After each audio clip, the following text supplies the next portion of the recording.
You work for survival more hours than this species required for almost its entire history. The world around you has not gotten one bit more dangerous in that time. Open your eyes. Alarm, phone. The first thought of the day, how much time is left before you have to walk out the door?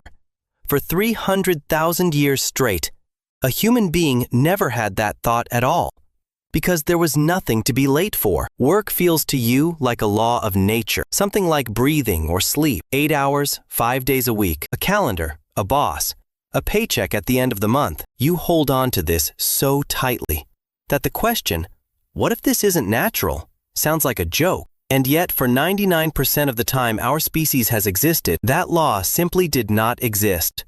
In 1963, anthropologist Richard Lee arrived in the Kalahari Desert to study people living almost the way their ancestors lived before farming, the Dobeju/Hwansi in what is now Botswana. He was not there to argue with the popular idea that hunter-gatherer life was one long fight for survival on the edge of starvation. He just counted hours. An adult Dobeju/Hwansi spent around 17 hours a week getting food. 17 hours. Less than half your work week. Where did the rest of the day go? Lee wasn't working alone, and he wasn't the only one to find this. Anthropologist James Woodburn studied the Hadza in Tanzania and came back with an even sharper number. Less than 2 hours a day spent getting food, averaged across a full year, including the hard season. Decades later, anthropologist Frank Marlowe and his team spent 12 years in the field with the Hadza, from 2001 to 2013, across 12 different camps, and collected 146 person-day follows, 121 hours of direct observation of people in the bush. The Hadza and the Dobeju/Hwansi never met each other, live on opposite ends of Africa, and speak different languages. The two numbers lining up meant one thing. A short work week here is not a fluke of one group or one field season. The Dobeju/Hwansi morning started with a fire. Someone had kept alive all night. There was no alarm clock at all. Breakfast was more of a conversation than a meal. Who saw antelope tracks? Where the mongongo nuts had ripened? Who was annoyed with whom yesterday? Whether to go hunting that day or stay in camp was decided by the pantry, not a schedule. A schedule simply did not exist. If the meat from 2 days ago was still sitting in camp, an adult could spend the whole morning stringing sinew onto a bow, scraping a hide with a stone tool, or shaping the shaft of a new spear, and none of it counted as slacking off. Work on a tool could be dropped halfway through and picked up again tomorrow, the day after, or next week, whenever the mood struck, not whenever a deadline did. When a hunt did happen, it looked nothing like the quick chase from the movies. Harvard evolutionary biologist Daniel Lieberman spent years studying what's known as persistence hunting. A human doesn't outrun an antelope. He simply never lets it cool down, tracking it at a jog for hours until the animal overheats and collapses. Not every animal can sweat. Almost nothing except a human can run and pant hard at the same time. I should say this honestly. Some anthropologists think this kind of hunting was too rare to have shaped the entire human body on its own. But that doesn't cancel out the cooling system itself. In humans, it works better than in almost any other mammal. By afternoon, the productive part of the day, according to anthropologist James Sussman's book, Work, A Deep History, was usually over. What came next is the hardest part for a modern person to picture as an ordinary weekday. Long hours in the shade, looking after children, picking through each other's hair, conversations with no particular point. It wasn't boredom. Nobody was filling empty time because they didn't know what to do with it. And nobody needed a hobby to justify sitting still for an hour. In a world with no money and no contract, your survival depends on whether the people around your camp actually like you. And that isn't measured by a resume or a quarterly report, only by time spent nearby. If all this freedom only meant idleness, the archaeological record shouldn't have left any evidence to the contrary. It did. In Chauvet Cave in southern France, discovered in 1994, paintings of horses, lions, and rhinoceroses survive from 30 to 36,000 years ago. No done with shading and a sense of motion, the animals' bodies following the natural curve of the rock behind them. Someone spent hours by firelight painting animals on a wall, not for food and not for defense. In Blombos Cave in South Africa, a team led by archaeologist Christopher Henshelwood found Nacerius kraussianus shells around 75,000 years old, carefully pierced with holes. The nearest coastline was 20 kilometers from the cave. Someone walked that distance there and back, then drilled holes into the shells with a stone tool just to wear them as beads. In Germany, in Hohenstein-Stadel Cave in 1939, researchers found another object from the same family, a figure 12 inches tall, carved from mammoth ivory with a stone knife.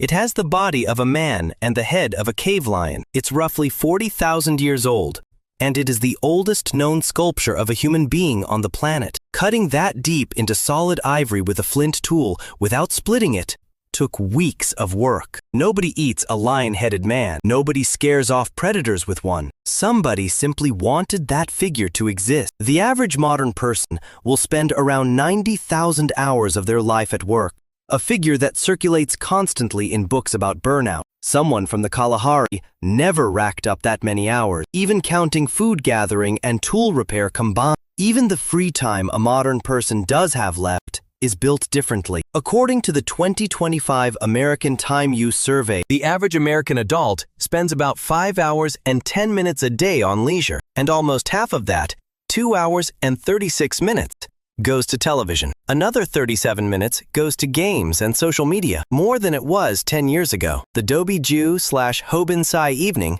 went to a live voice around the fire, to stories told by a neighbor. The modern evening increasingly goes to a screen, one that can't hug you back, can't be asked a follow-up question, can't thank you with a look, and won't remember your face the next morning around the same fire. In 2014, anthropologist Polly Wiesner compared hundreds of recorded conversations among the Dobie Jew/Hobensai. During the day, people talked business, where tracks had been seen, who hadn't shared meat fairly. After sundown, around the fire, more than 80% of conversation turned into stories. Myths about the beginning of the world, tales about ancestors, jokes. Wiesner reached a conclusion that's hard to argue with. Human culture was born around the evening fire, when stomachs were full and there was nothing to fear. The daytime work has almost nothing to do with that birth. This freedom from a schedule wasn't only for adults. Psychologist Peter Gray surveyed anthropologists who had studied 7 different hunter-gatherer cultures on 3 continents and got the same answer from every one of them. Children in these groups play and explore the world for nearly the entire day, with no adult standing over them supervising every step. Over the last 60 years, that freedom has shrunk steadily and continuously for children in the West. Fewer unsupervised walks, more scheduled activity, more supervision. Over that same period, rates of childhood anxiety and depression have climbed steadily and continuously too. Mr. Gray doesn't claim one directly causes the other, but he had enough material for an entire book, free to learn, by 2013. All of this sounds too tidy to be a report about one anthropologist's take on one village. Here's a fair objection. These are all modern foraging societies, not actual Paleolithic people, and we can't know for certain our ancestors lived the same way. It's a fair point. Campfire conversations can't settle it. Bones can. Anthropologist George Armelagos, together with Mark Cohen, gathered data back in 1984 on 21 societies that went through the transition to farming. In 19 of them, human height dropped by 8, in some cases 14 centimeters. Teeth started rotting from a grain-heavy diet, and spines developed arthritis from repetitive labor. Farmers worked more, ate worse, and died younger than the hunter-gatherers before them. If a life without a boss or an alarm clock left time for painting, music, and evening stories, and farmer skeletons show the opposite, why did anyone trade one for the other? The answer is simple and not remotely heroic. About 10,000 years ago, in the region of the Fertile Crescent, people started planting grain and keeping livestock. Farming feeds more mouths off the same patch of land than hunting and gathering does, and more food means more surviving children. Within a few generations, the population had grown large enough that feeding it by hunting and gathering was no longer physically possible. Even if someone had wanted to go back, plowing, weeding, guarding a harvest from animals and neighbors took far more hands and far more hours than tracking an antelope every few days. The trap closed shut the moment the decision became irreversible. Nobody consciously chose it as a bad decision, but farming on its own didn't create an 8-hour workday with an alarm clock and a fixed schedule. Something much later and much more specific is responsible for that. Historian E.P. Thompson showed in 1967 in the journal Past and Present That time as a commodity, something you can spend, sell, or waste, took shape alongside the factory whistle and the clock tower of the Industrial Revolution. That's less than 250 years ago. Before that, a farmer measured the day by daylight, harvest, and a church bell, not a clock face. Your alarm clock is younger than it feels. It's roughly 40 times younger than farming itself. Now let's go back to the number this whole video started with. 17 hours a week gathering food among the Dobegu/Hwansi. That's Richard Lee's own data, and anthropologist Marshall Solons built his famous theory of the original affluent society on it. The idea that humans were always free until they invented scarcity for themselves. I have to be honest here, that tidy number has a follow-up that usually gets cut from the retelling, including in this video 5 minutes ago. Lee himself later recalculated the time spent on hunting, plus cooking, gathering firewood, building shelter, and repairing tools. The total climbed to 44.5 hours a week for men and 40.1 hours for women. That's more than a standard work week, not less. So the Dobegu/Hwansi were working roughly as much as you are. What changed was the shape of the labor. The amount stayed about the same. Nobody set an alarm. Nobody reported to a boss. The work was mixed in with conversation, with teaching a child, with fixing a bow between jokes around the fire. A bow needed restringing, whether or not anyone was watching, and a shared meal needed cooking, whether or not it counted as a shift. 8 straight hours in an office, sealed off from the rest of life, would never have occurred to anyone here. The hours never disappeared. What disappeared was the schedule, the supervisor, the line between work and everything else. A modern experiment confirms, almost by accident, that the body still reacts to that line. In 2022, in the United Kingdom, nearly 3,000 employees across 61 companies in fields ranging from marketing to finance to food retail switched to a 4-day work week with no pay cut. Sick days dropped by 65%. 71% of participants reported a noticeable drop in burnout. 39% reported less stress. Nobody cut the workload in half or handed people evening stories around a fire. They just nudged the line between the time that belongs to you and the time that belongs to work. And burnout and sick leave reacted to that line faster than anyone expected. Britain wasn't the first to test this.